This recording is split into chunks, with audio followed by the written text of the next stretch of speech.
అందరికీ నమస్కారం. ఈరోజు గురువారం గురు దక్షిణామూర్తి స్తోత్రం పఠించబోతున్నాను. మీరందరూ కూడా నాతో కలిసి సేవించండి.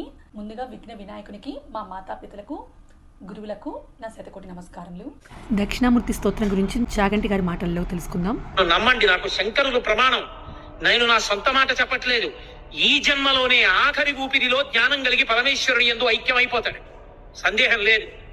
అంత గొప్ప స్తోత్రం ఈ ప్రపంచంలో వాంగ్మయం మొత్తం మీద ఉన్న ఒకే ఒక్క స్తోత్రం దక్షిణామూర్తి స్తోత్రం. ఇంకొకటి లేదు లేదు లేదు, తత్తుల్యము కాదు.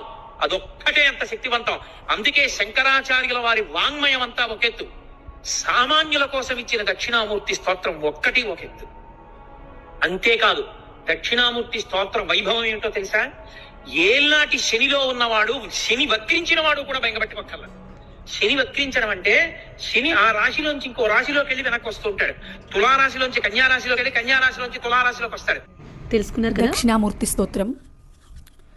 మౌన వ్యాఖ్యా ప్రకటిత పరబ్రహ్మతత్వం యువానం వర్షిష్టాంతే వసదృషి గణైరావృతం బ్రహ్మనిష్టైః ఆచార్యేంద్రం కరకలిత చిన్ముద్రమానందరూపం స్వాత్మారామం ముదితవదనం దక్షిణామూర్తిమీడే వటవిటపిన సమీపే భూమి భాగే నిషన్నం సకల మునిజనానాం జ్ఞానదాతారమారాత్ త్రిభువన గురుమీసం దక్షిణామూర్తి దేవం జనన మరణ దుఃఖచ్ఛేద దక్షం నమామి. చిత్రం వటతరోర్మూలే వృద్ధా శిష్యా గురుర్యువా గురోస్తు మౌనం వ్యాఖ్యానం శిష్యాంతు చిన్న సంశయాః.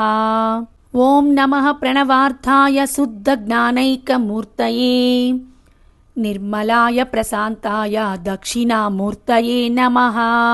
గురవే సర్వలోకానాం విషజే భవరోగిణాం నిదయే సర్వవిద్యానాం దక్షిణామూర్తయే నమః. విశ్వం దర్పణ దృశ్యమాన నగరీ తుల్యం నిజాంతర్గతం పశ్యన్నాత్మని మాయయా బహిర్వోద్భూతం యదా నిద్రయా యః సాక్షాత్ కురుతే ప్రబోధ సమయే స్వాత్మానమేవాద్వయం తస్మై శ్రీ గురుమూర్తయే నమ. ఇదం శ్రీ దక్షిణామూర్తయే. తస్మై శ్రీ గురుమూర్తయే నమ. ఇదం శ్రీ దక్షిణామూర్తయే.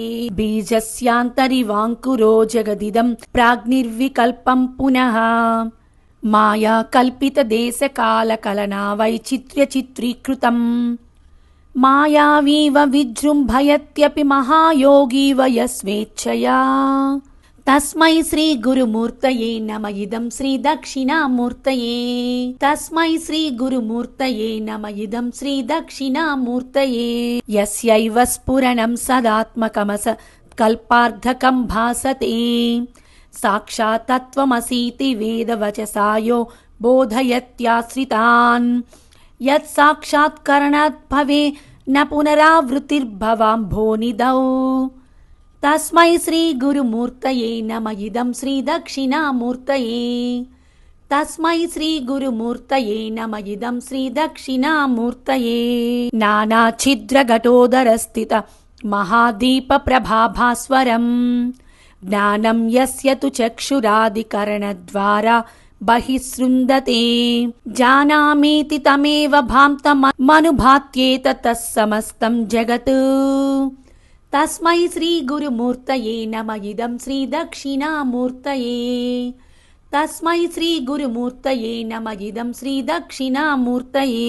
దేహం ప్రాణమపీంద్రియాణ్యపి చలాం బుద్ధిం చ శూన్యం విదుః స్త్రీ బాలాంధజడోప మాస్త్వహమితి భ్రాంతాభృసంవాదినః మాయాశక్తి విలాస కల్పిత మహావ్యామోహ సంహారిణే తస్మై శ్రీ గురుమూర్తయే నమ. ఇదం శ్రీ దక్షిణామూర్తయే. తస్మై శ్రీ గురుమూర్తయే నమ. ఇదం శ్రీ దక్షిణామూర్తయే. రాహుగ్రస్త దివాకరేందు సదృశో మాయా సమాచ్ఛాదనాత్ సన్మాత్రకరణోపసంహరణతో యో భూత్సుక్షుప్తః పుమాన్ జాగృస్వాప్నమితి ప్రబోధ సమయే యః ప్రత్యభిజ్ఞాయతే తస్మై శ్రీ గురుమూర్తయే నమ. ఇదం శ్రీ దక్షిణామూర్తయే. తస్మై శ్రీ గురుమూర్తయే నమ. ఇదం శ్రీ దక్షిణామూర్తయే.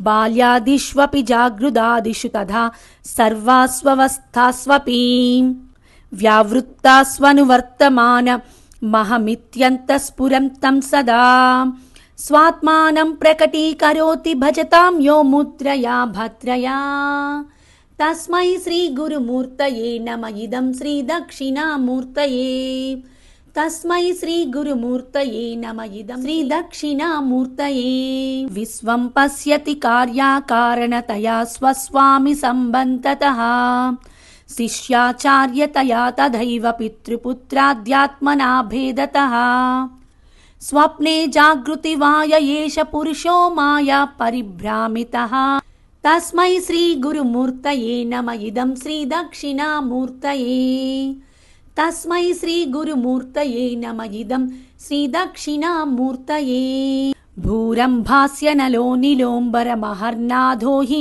మాంసు పుమాం నిత్యా భాతి చరాచరాత్మకమిదం యస్యైవ మూర్త్యష్టకం నాన్యత్ కించన విద్యతే విమృశతాం యస్మాత్ పరస్మాద్ విభో తస్మై శ్రీ గురుమూర్తయే నమ ఇదం శ్రీ దక్షిణామూర్తయే తస్మై శ్రీ గురుమూర్తయే నమ ఇదం శ్రీ దక్షిణామూర్తయే సర్వాత్మత్వమితి స్ఫుటీకృతమిదం యస్మాదముష్మిన్స్తవే తేనాస్య శ్రవణాత్ తదార్థమనవా ధ్యానాచ్చ సంకీర్తనాత్ సర్వాత్మత్వమహావిభూతి సహితం స్యాదీశ్వరత్వం స్వతః సిద్ధ్యేత్తత్ పునరష్టదా పరిణతం చైశ్వర్యమవ్యాహతం ఇతి శ్రీమత్ శంకరాచార్య విరచితం శ్రీ దక్షిణామూర్తి స్తోత్రం.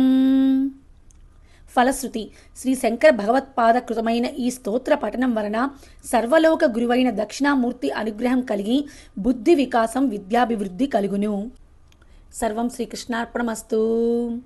అందరూ ఈ దక్షిణామూర్తి స్తోత్రం గురువారం పఠించి ఆ గురు దక్షిణామూర్తి కృపకు పాత్రులు కావాల్సిందిగా కోరుకుంటున్నాను. స్వస్తి.